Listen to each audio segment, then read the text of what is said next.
días a todos. Gracias por estar acá, por escucharnos. Yo soy Pablo, yo Giselle. Y vamos a contar un poco lo que fue nuestro trabajo, que no es más que la determinación del lactato como biomarcador pronóstico en caso de sepsis bacteriana.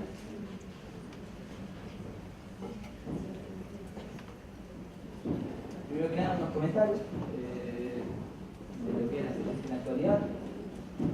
Hoy día constituye la principal causa de muerte en niños no coronarias y es una de las principales causas de enfermedad grave en pacientes hospitalizados en todo el mundo a nivel mundial. La sobrevivencia de la sepsis no es nada sencillo de explicar. Los pacientes no quedan tan sanos como se esperaría, hay muchas consecuencias biológicas, físicas y cognitivas prolongadas. A nivel de definición de políticas sanitarias, es una enfermedad, es una entidad clínica cara, se dice, porque se consumen un montón de recursos a nivel hospitalario, con solo que sean antibióticos ya diría mucho, pero hay un montón de medidas de soporte, a los pacientes hay que darle un seguimiento bastante exhaustivo. Hay explicación de esto. Y por último, decir que hoy día se está considerando una entidad clínica emergente, ya que ha venido superando ya en incidencia enfermedades que históricamente estaban por encima de ella. Por ejemplo, los eventos isquémicos, la diabetes, el cáncer, por ejemplo, también. En números, en la actualidad se sabe que hay entre 50 a 100 casos cada 100.000 individuos en naciones industrializadas. El 9% progresa a sepsis severa y el 3% a shock séptico, con una mortalidad que ronda el 50%. Mitad. El 50% de los casos de sepsis son documentados por cultivo, eso es muy importante. Y a nivel Argentina, se sabe que se producen 100.000 casos por año entre adultos y chicos, de los cuales 45.000 mueren, o sea, casi la mitad. A lo largo de la historia se han pensado definiciones respecto a la sepsis. La primera fue data del año 91, la primera aceptada internacionalmente, y nos decía lo siguiente. En el año 91 se sabía que mediante 4 parámetros, los cuales están listados aquí: temperatura superior a 38 o inferior a 36 grados centígrados, la frecuencia cardíaca mayor a 90 latidos minutos, o la frecuencia respiratoria, o un hemograma con un recuento de blanco superior a 12.000 por milímetro cúbico o cerca de 4.000. Se adoptó la definición de SIDS, síndrome de respuesta inflamatoria sistémica, si teníamos cualquiera de estos parámetros. Después se acepta que cuando tenemos 2 o más de estos criterios más una infección documentada, estaríamos ante un caso de sepsis. Esto en el año 91. Para seguir un poco, si tenemos esta sepsis que acabo de describir sumada a una disfunción orgánica, estaríamos ante un caso de sepsis grave. Y con una sepsis grave sumada a una hipotensión que persiste o refractaria a la terapia aplicada, estaríamos ante un caso de shock séptico, ¿sí? Después se revisaron estos conceptos teóricos y prácticos para crear definiciones más acordes a los conocimientos de la época, lo cual se llamó criterios diagnósticos de sepsis en el año 2001, 10 años después, y se presentó esta tabla. Son 4 categorías: generales, inflamatorios, hemodinámicos y de perfusión tisular. Como ven ahí en rojo, son los parámetros que podemos determinar del laboratorio, son más de la mitad por suerte, pero bueno, lo que sucedió fue que estos parámetros anteriormente descritos tenían como baja sensibilidad, baja especificidad, y los propios autores tiempo después reconocieron que fueron parámetros bastante arbitrarios al momento. Entonces hubo una convención más, año 2016. Este proceso de consenso del año 2016 se basó sobre el conocimiento actual de los cambios inducidos por la sepsis en la función orgánica, la morfología celular y todos estos demás que estoy describiendo acá, lo cual en conjunto se llamó patobiología. Este es el concepto actual que tenemos presente hoy de sepsis 3.0. Y las nuevas definiciones venían más o menos así. El grupo recomendó que la sepsis se tiene que definir como una disfunción orgánica que es potencialmente mortal y que está causada por una respuesta desregulada del huésped a la infección. ¿Sí? Pretendiendo así hacer desaparecer el concepto de SIDS y el concepto de sepsis grave. Y los pilares fundamentales sobre los que se basaron estos nuevos criterios del año pasado son los criterios SOFA y Quick-SOFA. La puntuación SOFA es la siguiente: mide parámetros respiratorios, renales, hepáticos, cardiovasculares, hematológicos y neurológicos que están listados aquí. Esta es el puntaje y se determina si el paciente es séptico de esta manera. Después, esto continúa.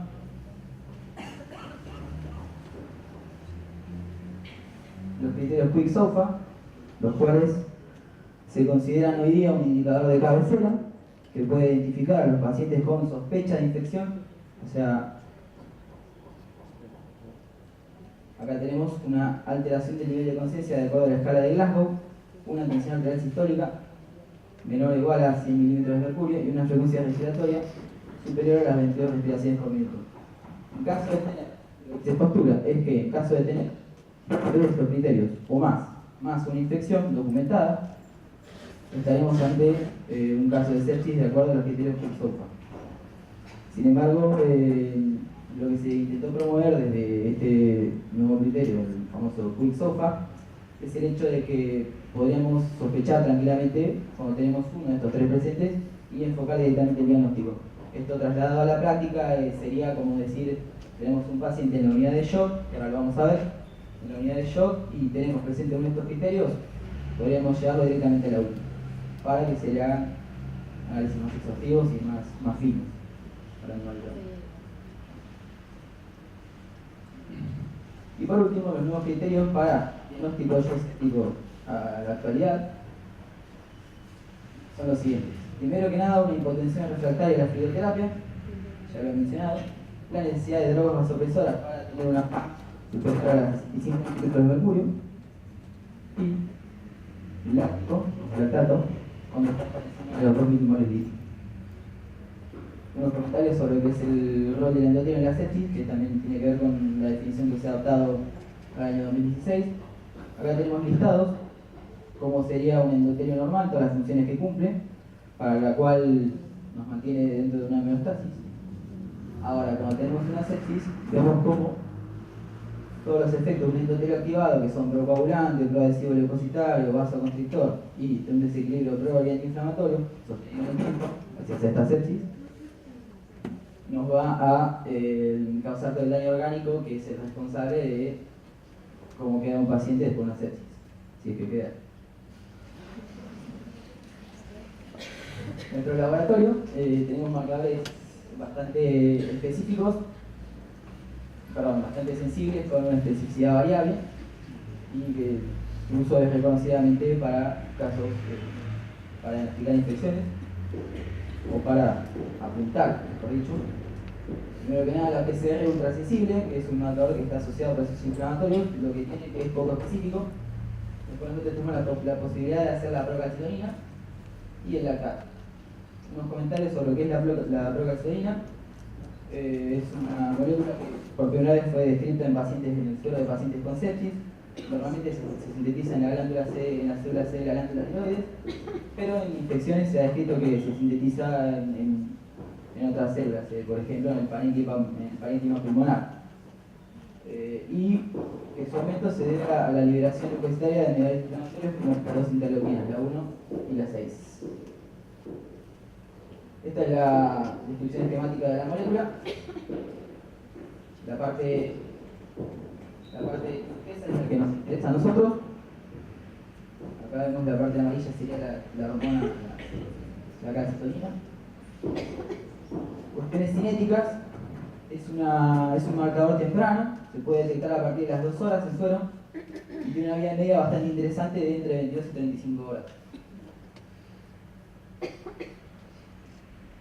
Nosotros lo medimos mediante electrofluorescencia, mediante un ensayo de electrofluorescencia, lo cual no es más que una variación del ensayo, decimos, del ELISA, el famoso ELISA, solo que la diferencia radica en el hecho de que el sustrato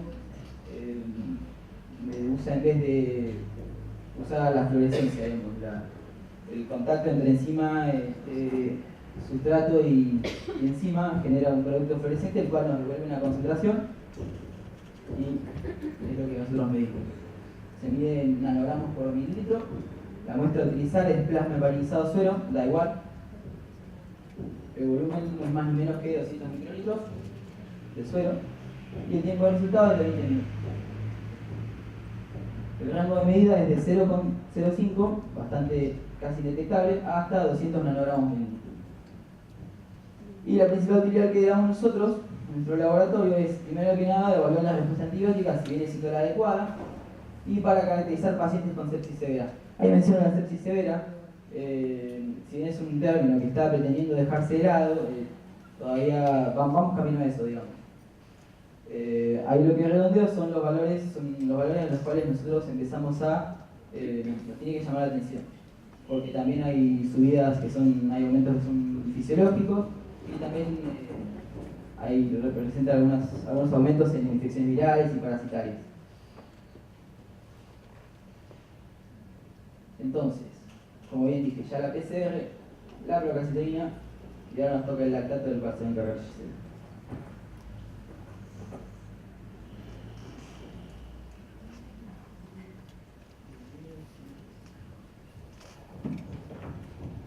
Bueno, yo les voy a hablar un poco de la historia del ácido láctico. En 1780, Schick, que era un químico sueco, describe por primera vez al ácido láctico como un subproducto de la leche agria.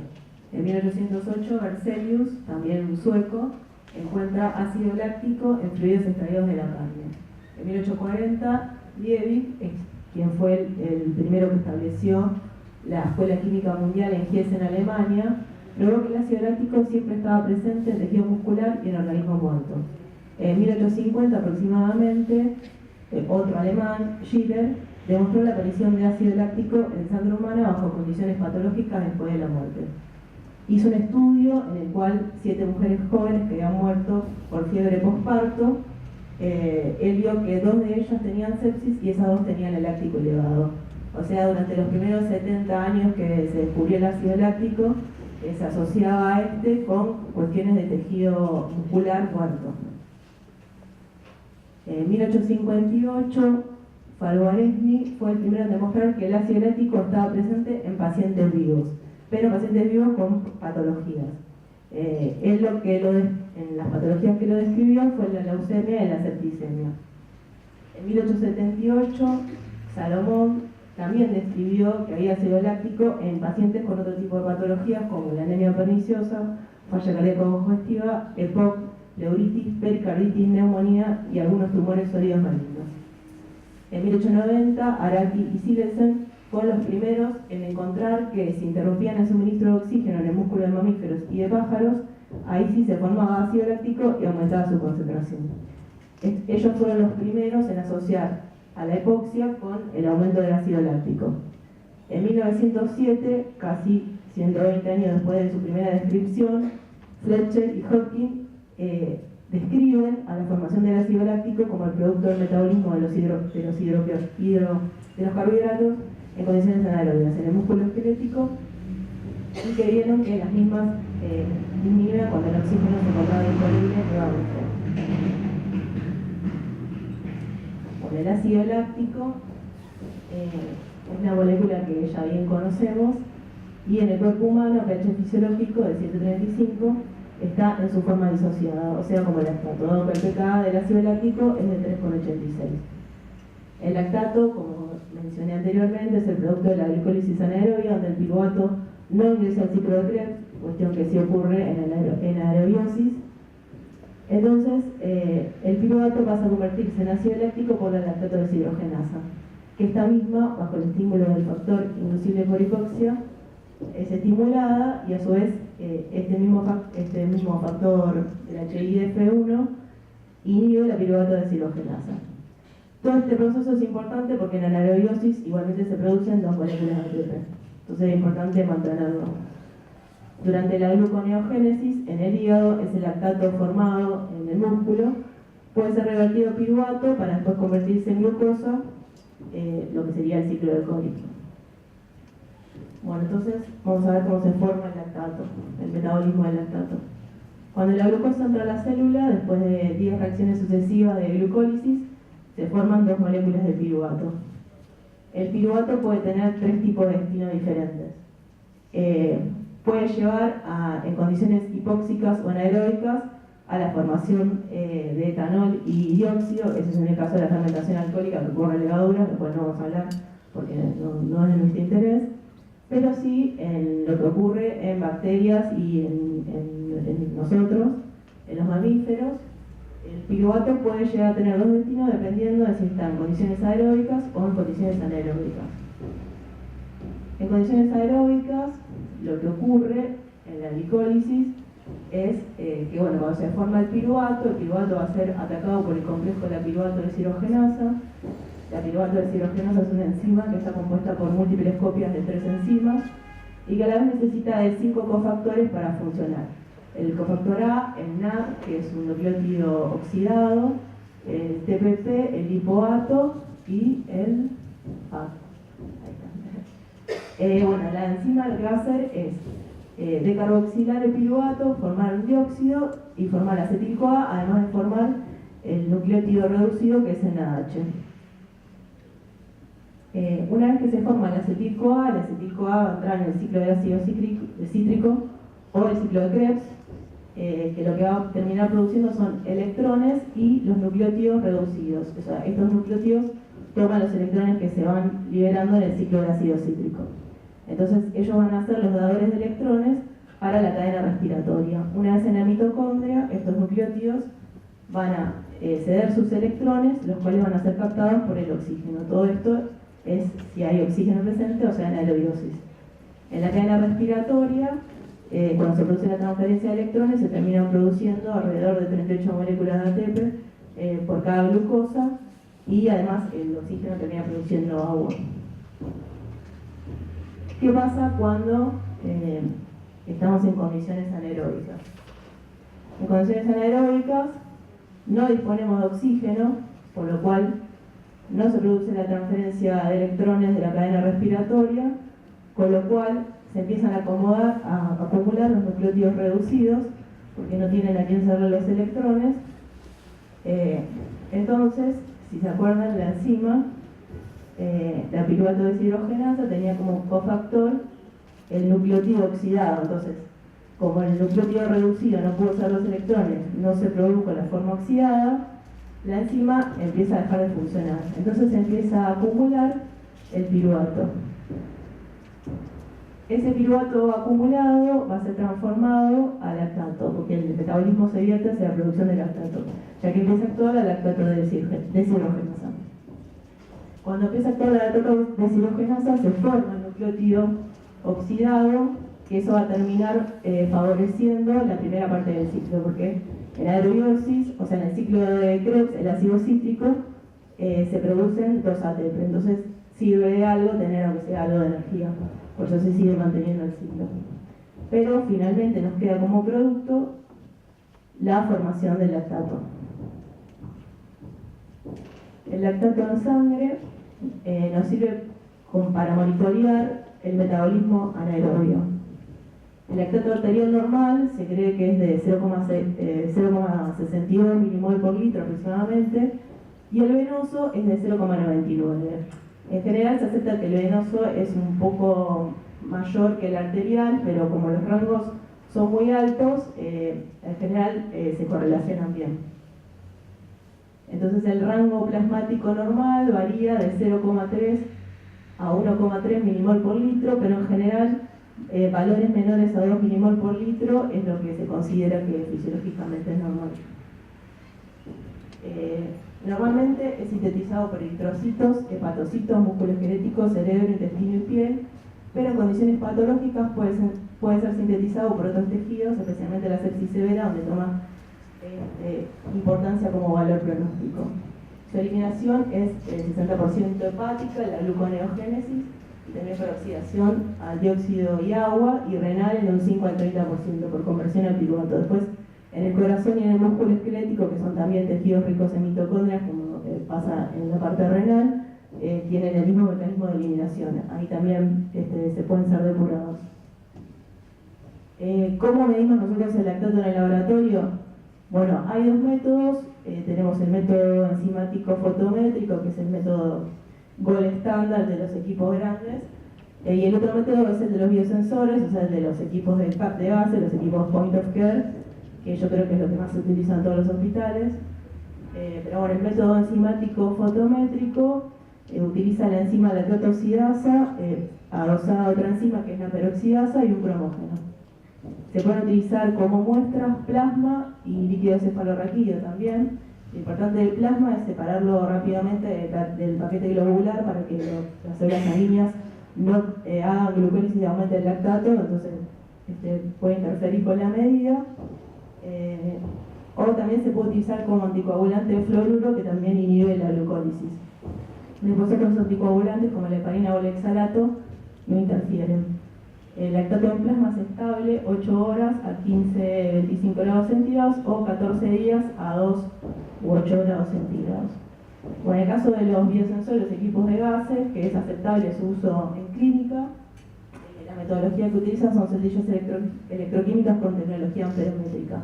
Y la muestra de la sangre arterial o venosa en jeringa de estado ácido-base con heparina de litio en el mejor de los casos o heparina de sodio. También se puede usar líquido cefalorraquídeo en ese equipo de gases.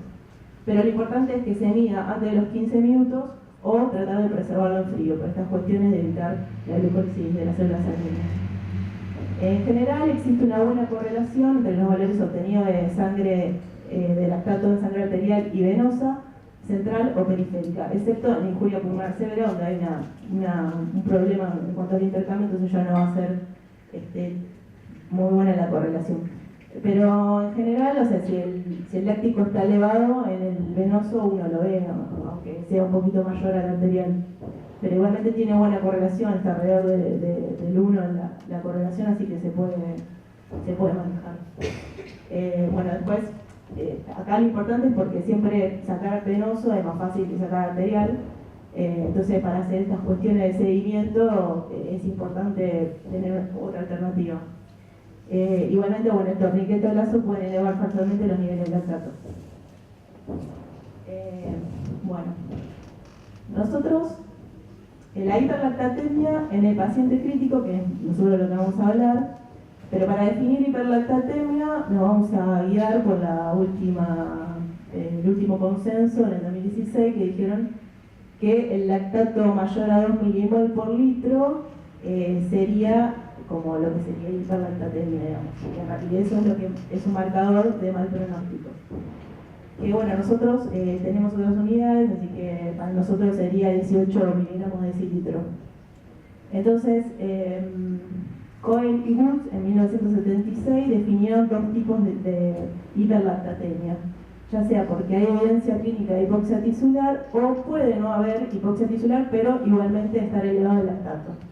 Entonces, en las de tipo A, que es con evidencia clínica de hipoxia tisular, es por ejemplo en el shock séptico, la hipovolemia cardiogénica u otros, donde también hay un problema de hipoperfusión regional, donde el oxígeno no termina llegando a todas las partes del tejido.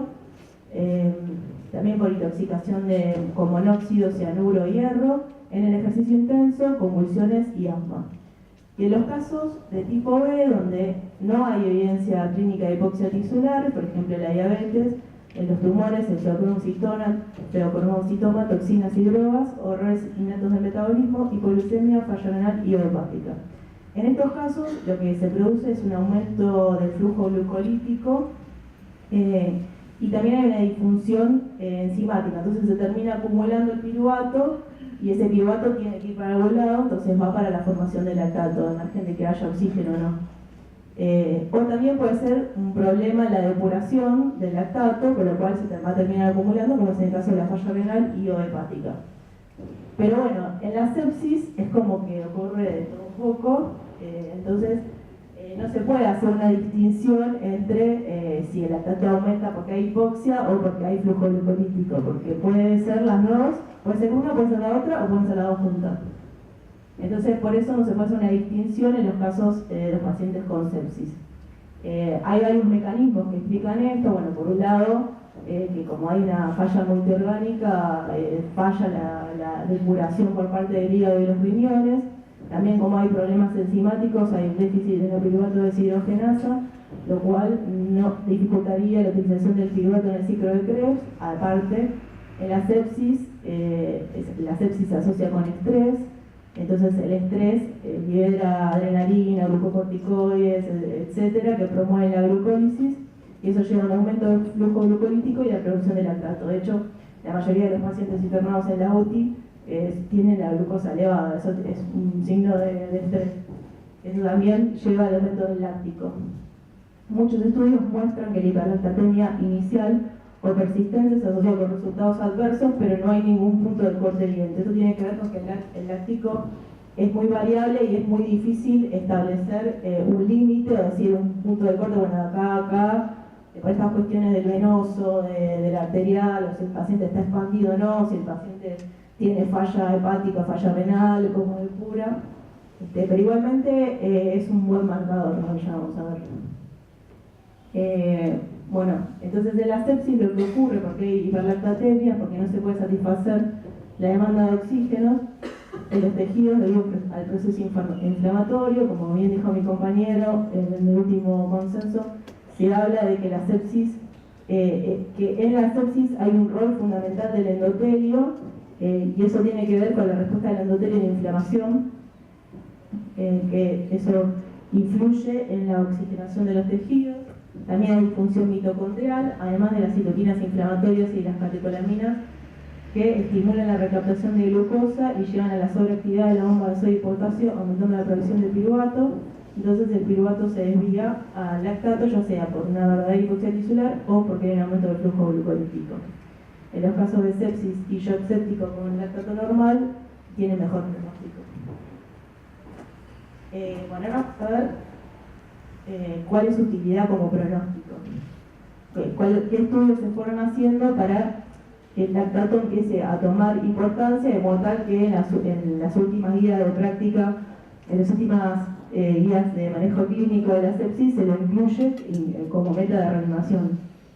Entonces, en 1970, Weil demostró que el lactato era el mejor marcador para discriminar sobrevivientes de los no sobrevivientes en pacientes con shock. Él lo que vio que si se monitorizaba los cambios dinámicos del lactato en las primeras 24 horas, se podía predecir el pronóstico de pacientes críticamente enfermos, con más exactitud que un valor estático. En el 2003, Hussain también hizo una revisión de 137 pacientes en una unidad de cuidados críticos y estudió el lactato inicial y a las 24 horas, y vio que estaban significativamente elevados en los no sobrevivientes en comparación con los sobrevivientes. Pero la diferencia es que él amplió el grupo de estudio, o sea, utilizó pacientes con trauma y cirugía abdominal mayor. Lo que vio que también existe una buena correlación entre los niveles de lactato y sobrevida. O sea, estos dos estudios lo que nos muestran es que una medida sola de lactato no es tan útil como hacer varias mediciones de lactato. O sea, como seguir el lactato en el tiempo es más útil como pronóstico para definir si el paciente va a sobrevivir o no. Y bueno, el primer estudio estuvo sesgado solamente a los pacientes con shock, mientras que el segundo estudio lo amplió a pacientes con trauma y cirugía abdominal mayor. En 2009, Mikkelsen y colaboradores hicieron un estudio un poco más grande con 830 pacientes, todos admitidos en urgencia con diagnóstico de sepsis severa. Entonces, él estratificó a los pacientes en tres grupos: los de bajo riesgo, que tenían un láctico menor a 2, de riesgo intermedio, un láctico entre 2 y 4, y un riesgo alto, un láctico mayor a 4, riesgo de muerte, ¿no? Bueno, el estudio que hizo él, separó dos cohortes, a los pacientes por un lado, a los pacientes que tenían shock, y en otro lado, pacientes que no tenían shock. Y los estratificó en esos tres grupos de riesgo que ya mencioné anteriormente. Entonces, él lo que encontró fue que en el grupo de pacientes con shock, los que tenían el láctico menor a 2 tenían un riesgo, una mortalidad del 15%, mientras que los de riesgo intermedio tenían una mortalidad del 37% y los de riesgo alto tenían una mortalidad de 47 aproximadamente, mientras que los que no tenían shock tenían una mortalidad de 8, 16 y 32 respectivamente.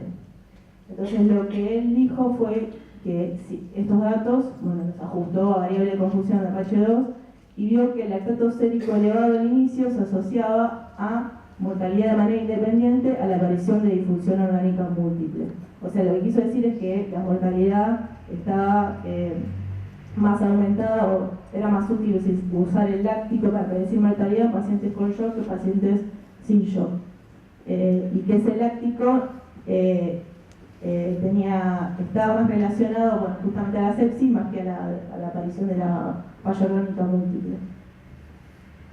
En 2010, Soliman y colaboradores definieron que la hiperlactatemia era una concentración mayor o igual a 2 milimol por litro. Esa también es la última concepción que se tiene de la hiperlactatemia. Estudiaron 433 pacientes de unidades de cuidados críticos y lo que vieron es que aproximadamente la mitad de los pacientes que estaban en esa condición tenían hiperlactatemia. Entonces relacionó esa hiperlactatemia con el riesgo de muerte. Bueno, acá lo que se muestra es que cada autor toma diferentes límites según los estudios que realizan. Él dijo que el lactato entre 2 y 4 tenía un 17% de mortalidad y un láctico mayor a 8 tenía un 64% de mortalidad. Entonces también lo que dijo es que la hiperlactatemia se relacionaba con una mayor estancia hospitalaria en la UTI y con valores más altos en el score de Apache-2 y SOFA.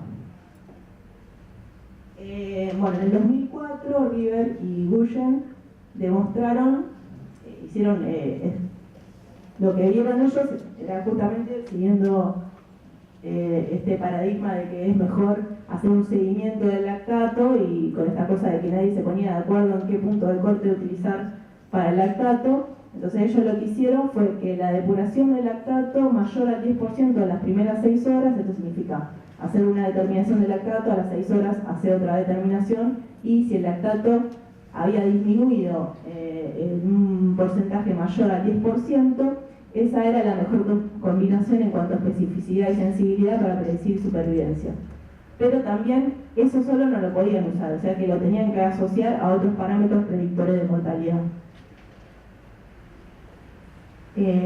Tal es así la importancia que tiene el lactato sérico en pacientes sépticos que en las últimas guías de campaña de Sobreviviendo a la Sepsis ha recomendado como criterio diagnóstico de sepsis y de sepsis severa cuando está por encima de 1 milimol y hipoperfusión inducida por sepsis en concentraciones mayores a 4 milimol por litro. Además, esta misma guía lo ha recomendado como una de las primeras metas de reanimación en las primeras 6 horas.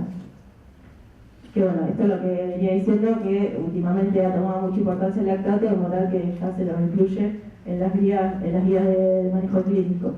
Inclusive también es uno de los criterios para diagnosticar shock séptico en la actualidad, el lactato mayor a 2. Ahora vamos a ver un caso clínico. Este caso clínico ha sido de mucha importancia en el hospital porque la paciente ha estado mucho tiempo siendo hospedada con nosotros. Esta paciente ingresa a la guardia el 8 de marzo de 2017, aproximadamente a las 15:30 horas. Una mujer de 37 años, de nacionalidad boliviana, que consulta a la guardia en nuestro hospital por una dificultad respiratoria de pocos días de evolución. Tiene como antecedente tuberculosis a los 10 años, la cual ha sido tratada. Además, la paciente refiere contacto con pacientes en tratamiento con tuberculostáticos. La paciente refiere además preeclampsia hace 2 años, hipertensión en el embarazo, insuficiencia renal crónica con requerimiento trisemanal de diálisis, la cual la paciente no lo realizaba, anemia, anorexia y asma. La paciente entra lúcida, orientada, taquipneica y con hipoventilación y refiere tos productiva de 1 semana.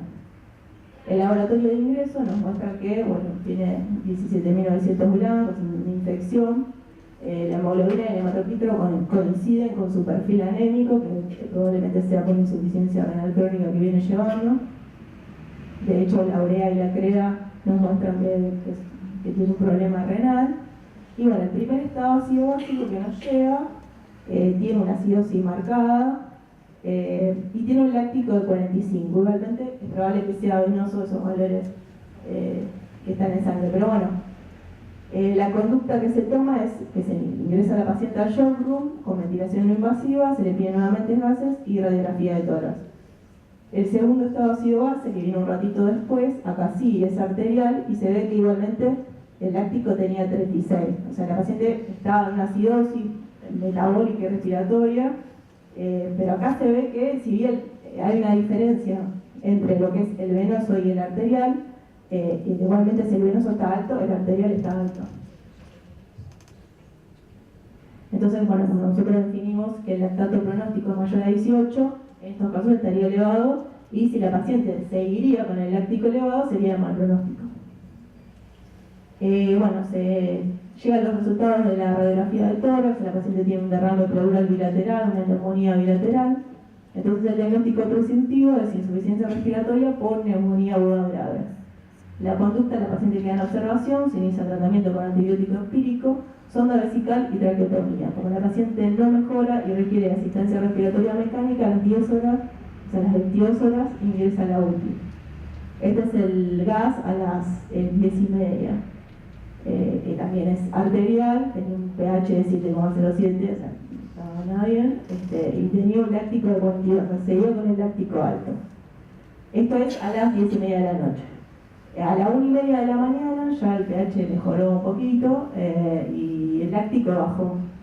De hecho, esa misma mañana, ese mismo día, ya en su primer día de estadía en la UTI, ya tiene un láctico de 12. El primer día, entonces lo importante fue el resultado del minival, que bueno, por los antecedentes del paciente se trató de hacer lo antes posible, y lo que se vio era que era VAR negativo, o sea que toda la problemática de la tuberculosis la dejamos de lado.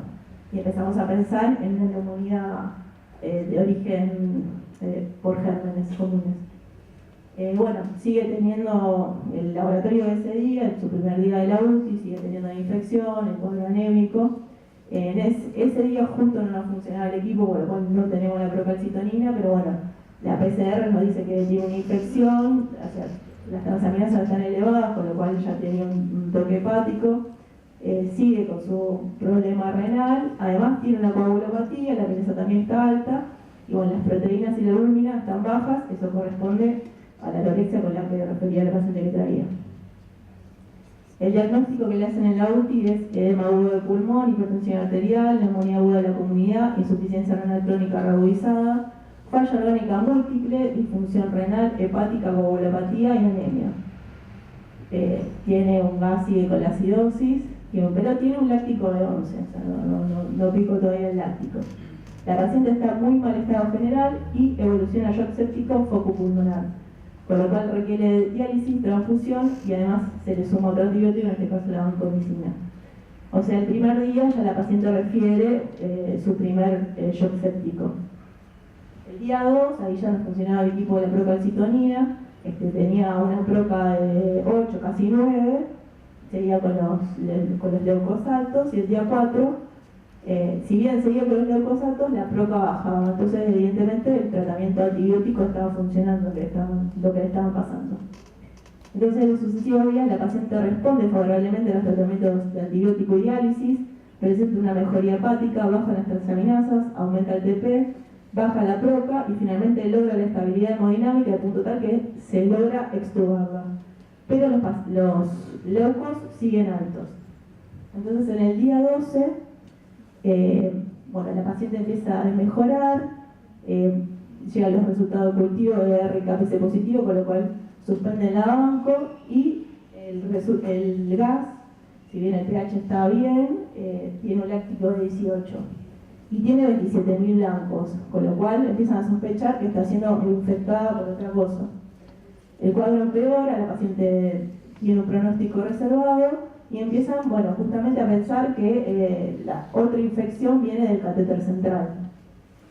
O sea, acá estaríamos en presencia del segundo pico infeccioso, el segundo shock séptico que tiene la paciente. El día 13, igualmente la paciente, a pesar de todo esto, sigue teniendo el láctico bajo. El día 15, la UTI tiene 53.800 blancos, tiene un láctico de 17, todavía sigue en camino. La paciente es reintubada porque tiene una mala mecánica respiratoria, de hecho un pH de 7,20, y presenta su segundo shock séptico focosistémico. Se cambia el esquema antibiótico según los resultados preliminares de cultivo. O sea, acá, más o menos en el día 10, tiene el segundo shock séptico. El día 16 llegan los resultados finales, hemocultivo y retrocultivo positivo para Klebsiella pneumoniae, solo sensible a genta y amica, y el urocultivo también tiene la misma Klebsiella, y además un enterococo faecium. El gas de ese día muestra que su láctico sigue bajo, sigue en los 8, aunque los blancos siguen elevados. Se ajusta la terapia antibiótico. Bueno, el día 17 sigue teniendo el láctico bajo, los leucos siguen por las nubes. La procalcitonina ahí muestra, o sea, si se acuerdan, el día 2 la procalcitonina ya llegaba a 4, ahora tiene 22 de procalcitonina, por lo cual eso demuestra que está siendo reinfectada. Y bueno, el día 19 inclusive llega, con todo ese tratamiento antibiótico que le dieron, empieza a bajar. Pero todo esto, el láctico siempre estuvo bajo. En abril, la paciente resulta con un urocultivo positivo para enterococo faecium, que tiene la misma resistencia que el anterior, y resulta con un minival positivo para Pseudomonas aeruginosa bastante resistente. Eso es el perfil propio de los bichos que están en los respiradores de la UTI. Se cambia el esquema antibiótico nuevamente, empiezan a descender los blancos, la procalcitonina, pero la paciente empieza a desmejorar.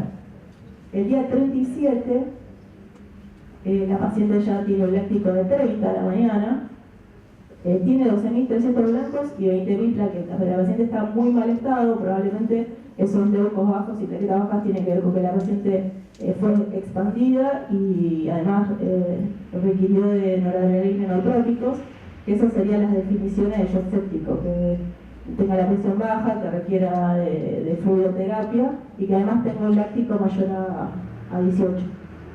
Entonces acá la paciente estaría en el tercer shock séptico de su estadía de la UTI. El día 40 la paciente tiene muy mal estado general, resulta con retrocultivo, hemocultivo, urocultivo, todo positivo para Klebsiella pneumoniae, que si bien era el mismo bicho que el anterior, pero este tiene otro perfil de resistencia, este solamente es resistente sensible a tigeciclina. Ese mismo día el láctico obviamente sigue bajo y tiene la misma conducta que el anterior. Bueno, de hecho, la procalcitonina el día 17 era de 22 y fue bajando y ahora tiene una proca de casi 25. Entonces se cambia el esquema antibiótico según los resultados del cultivo y la paciente parece que empieza a mejorar, porque en el día 42 vemos que la proca bajó. Bueno, el láctico ahí aumentó, ese sería en el caso del tercer shock séptico que tiene, pero se mantuvo igualmente bajo. En los sucesivos días la paciente comienza a mejorar, si bien los leucos suben y bajan, entre 10.000 y 15.000, la proca disminuye y el láctico en ningún momento supera los 15 miligramos de decilitro. El día 60 de la UTI, de su estadía en la UTI, ya tiene una procalcitonina de 0,29, pero igualmente tiene 13.000 blancos. El 28 de mayo, después de 82 días de estar en la UTI, ya con un gas bastante bien, el láctico bajo, igualmente la paciente tenía 18.400 blancos, deciden pasarla a clínica médica por una cuestión de evitar todas las complicaciones que un paciente puede tener por estar en la UTI. De hecho, todas las complicaciones que tuvo esta paciente al estar en la UTI fueron neumonía asociada al respirador, hito asociada a sonda vesical, infección por catéter central, escaras, y bueno, por todo esto decidió pasarse a la clínica médica para que finalmente logre su recuperación. El 14 de junio de 2017, después de 105 días de internación en nuestro hospital, la paciente es dada de alta con el siguiente laboratorio: 7.300 blancos, o sea, se logró sacar la infección, 7,3 de hemoglobina, 22 de hematocrit, eso es coincidente con la anemia que trajo al inicio, 236.000 plaquetas, bueno, el perfil hepático estaba bien, el perfil renal es propio de su insuficiencia renal, aunque la paciente igualmente sigue con diálisis, pero bueno, la paciente se fue caminando del hospital. Y el láctico, bueno, seguía abajo en su estadía. Entonces acá lo que nosotros hicimos fue un gráfico de cómo evolucionó el láctico en esos 80 días de internación en la UTI, porque en clínica médica no se siguió el láctico.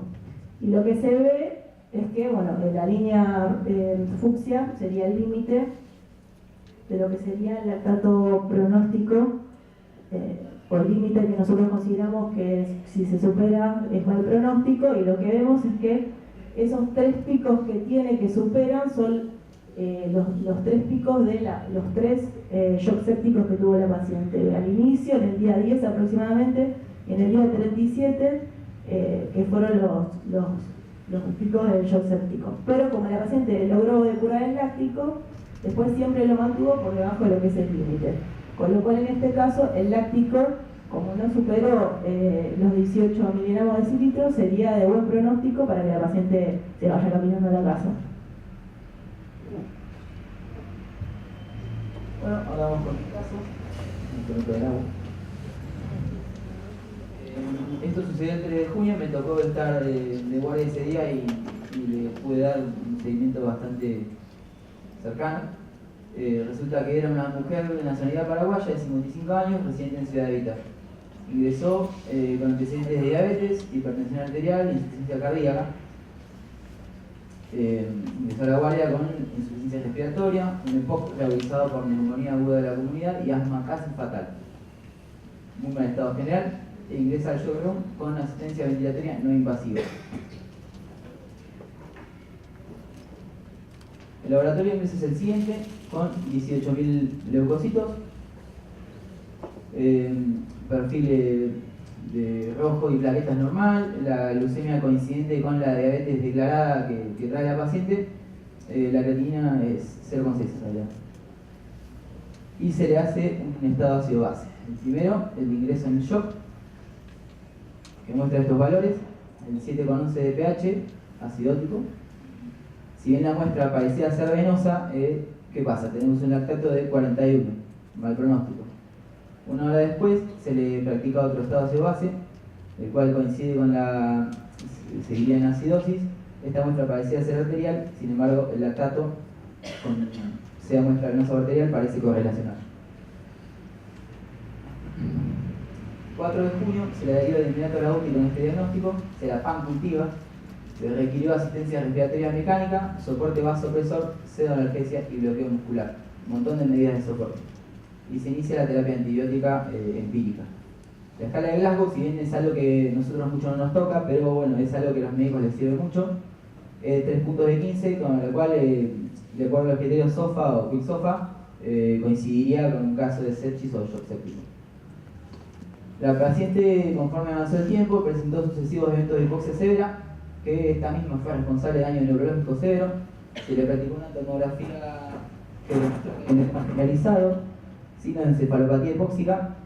Se le administró insulina y potasio de acuerdo al estado de hiperglucemia que persistió prácticamente en toda su estadia.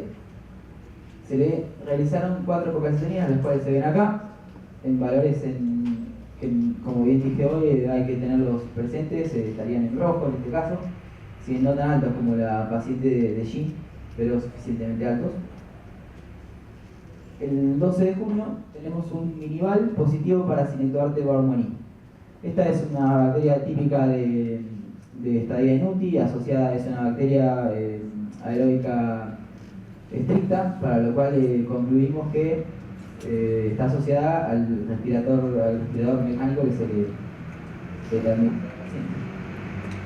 La única sensibilidad posible que se le detectó es a amicacina y colistin, los cuales se empezaron a administrar. La escala de Glasgow fue constante de 3 sobre 15 durante toda su estadía en UTI.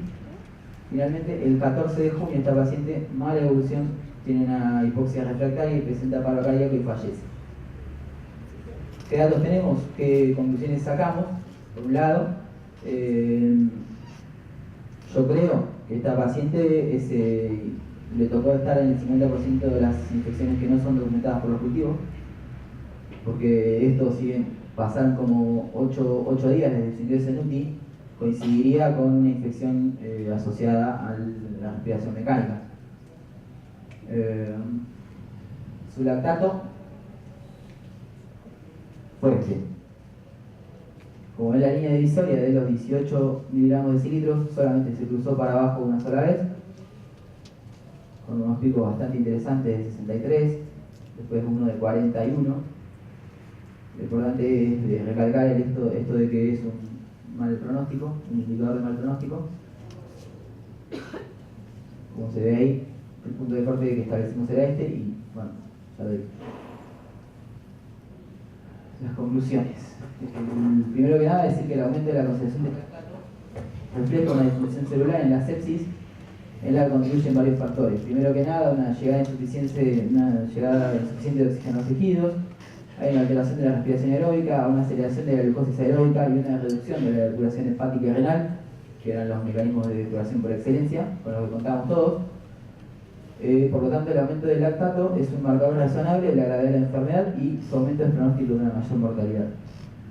También decir que la asociación de hiperlactatemia con hipotensión resistente o refractaria a la fluidoterapia es característica de un grupo con mortalidad específicamente alta. Y ofrece así un indicador más sólido del concepto fisiológico y epidemiológico del shock séptico que cualquiera de los dos criterios por separado. Como bien dijimos hoy, el criterio que usamos nosotros, sea en milimol o en miligramos de cilitro, es este. Bueno, existen muchas variables que influyen en la medición del lactato, por lo que actualmente no existe un consenso cuanto al punto de corte utilizar para emplearlo como un marcador pronóstico, pero igualmente lo que más se usa es la depuración del lactato mayor al 10% dentro de las 6 horas, todo esto a partir del lactato mayor a 2 milimol por litro, que se establece como que es el indicador más sensible y específico con este fin. Además, este indicador ha sido incluido como meta de reanimación en pacientes con shock séptico. La hiperlactatemia como predictor de mal pronóstico en pacientes con sepsis resulta un biomarcador muy interesante como objeto de estudio, pero aún necesita mucha evidencia clínica para aumentar la calidad de la recomendación. Bueno, muchas gracias. Esta es la bibliografía que utilizamos. Agradecer especialmente a nuestra unidad de residencia, como la del Hospital Parisien, del mío de San Justo, y a la doctora Silvia Truel, que se acercó a vernos. Bueno, chicos, antes de ir al recreo,